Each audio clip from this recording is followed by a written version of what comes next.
Have you ever walked into a house that, despite being fully furnished, felt heavy or visually cluttered for no obvious reason? The culprit may be silent visual pollution. In interior design, this happens when objects that are supposed to bring life, like plants, end up draining the energy and the aesthetics of the space.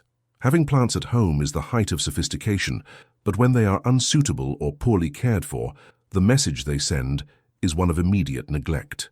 Many times the mistake isn't the plant you chose, but the insistence on keeping that specimen that has already lost its vitality or is sitting in a temporary container that somehow became permanent. But before we reveal which ones are sabotaging your decor, I want to hear from you. Which of these plants do you have in your living room today? And which city are you watching this video from? Write it in the comments. I love getting to know each of your urban jungles. Understanding botanical curation is the secret to having a home that conveys value and warmth, regardless of your budget. Today we're going to analyze 10 situations and plants that may be sabotaging your decor without you even realizing it.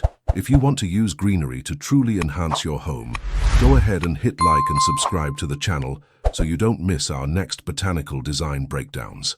1. Fern with dry leaves. The fern is an absolute classic, but it carries an emotional memory that can cross the line between vintage and outdated in the blink of an eye. The big problem is when it looks sparse, full of dry stems, constantly dropping leaves that dirty the floor. Did you know that this constant shedding is its way of saying it's suffering from wind exposure or lack of water? Pay attention. For it to truly elevate your decor, it demands constant humidity and rigorous cleaning of dead growth. I'll be honest. A poorly cared for fern immediately gives the impression of a dusty, neglected home. By the way, tell me, are you on the team that manages to keep a fern lush and green, or does yours always dry out halfway through? Here, it was a real struggle until I figured out how it liked to be treated. It's perfect for vertical gardens and brings an incredible tropical luxury, but only if you have the habit of misting it daily. If you don't have that time, it can end up sabotaging the look of your living room. 2. Dumb cane, Dieffenbachia, with a long bare stem. The dumb cane is an imposing plant, but over time it tends to lose its lower leaves, ending up with a thick, crooked, disproportionate stem.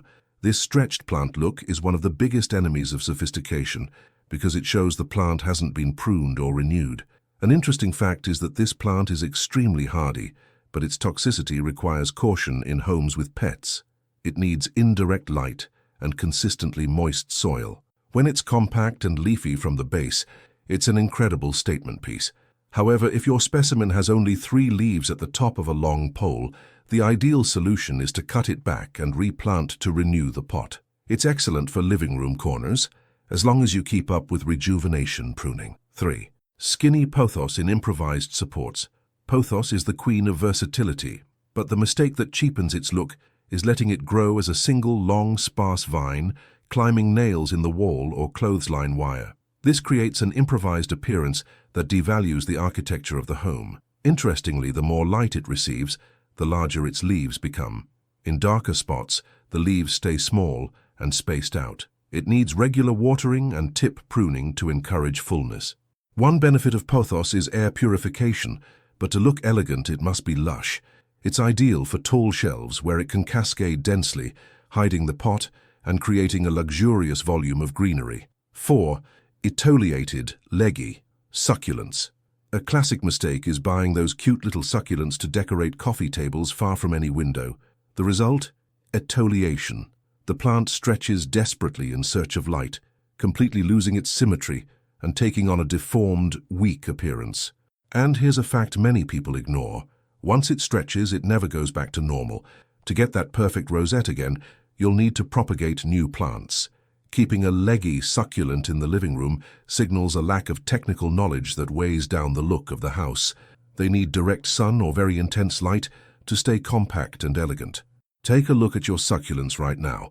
Are they plump or are they stretching sideways? Tell me in the comments if you've ever lost one like this. They're unbeatable on sunny apartment windowsills where space is limited but light is abundant.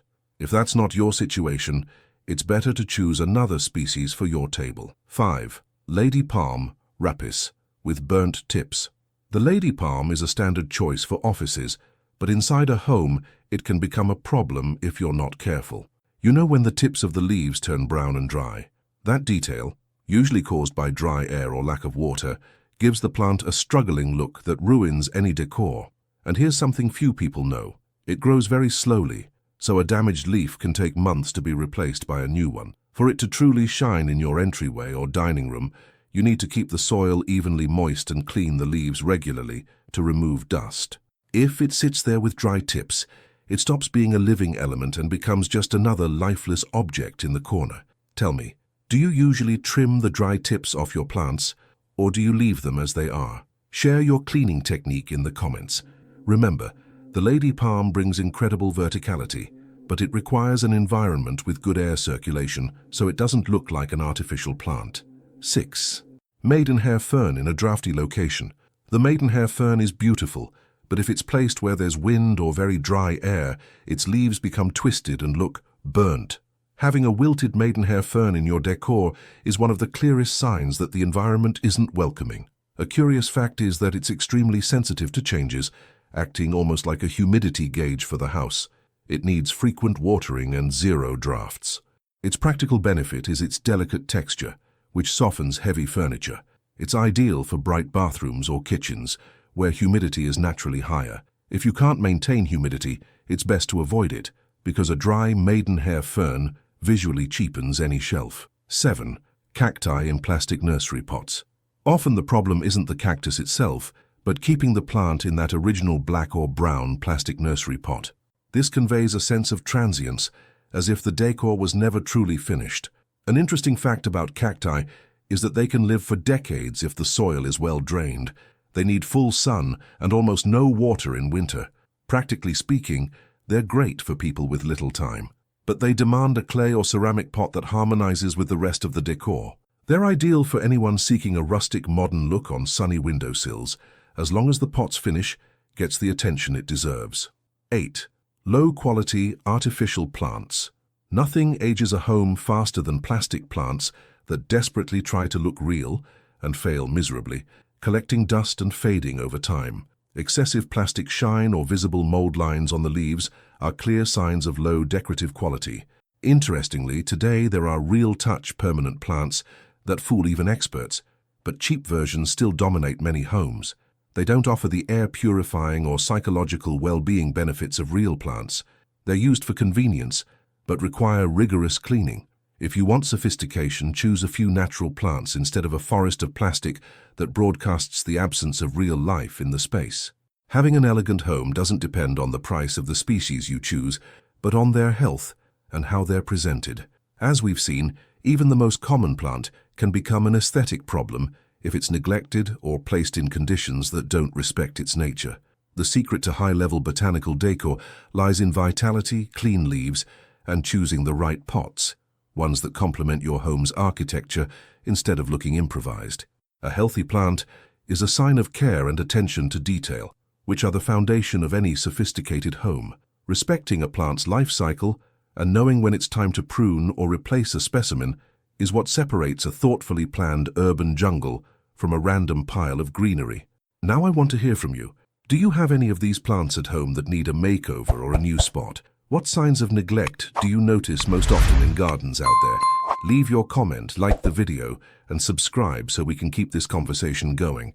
And stay tuned, because in the next video I'll show you which plants bloom year-round, even in small pots, guaranteeing constant color for your home. See you next time.